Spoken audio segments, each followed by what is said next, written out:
আমি একজন মুসলমান হিসাবে বা একজন মানুষ হিসাবে আমি কাউকে জাতির পিতা, জাতির মাতা, জাতির বন্ধু, জাতির বাতিজা এগুলি আমি মানি না। এগুলি সঠিক বয়ান নয়। যাদের বোধগম্য থাকা উচিত, জাতির পিতা যদি বলতে হয় তাহলে বিশ্ব মানবতার পিতা হচ্ছে আদম আলাইহিস সালাম। এটা কেউ অস্বীকার করতে পারে? মুজিব কিভাবে জাতির পিতা হবে? একমাত্র মুজিবই কি বাংলাদেশের ঠিকাদার? না, আমি সেটা মনে করি না।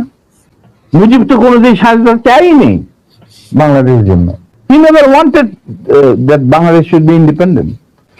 আগরতলা ষড়যন্ত্র মামলা টামলা এই সমস্ত আবল তাবল কথা বলে, কিচ্ছা বলে।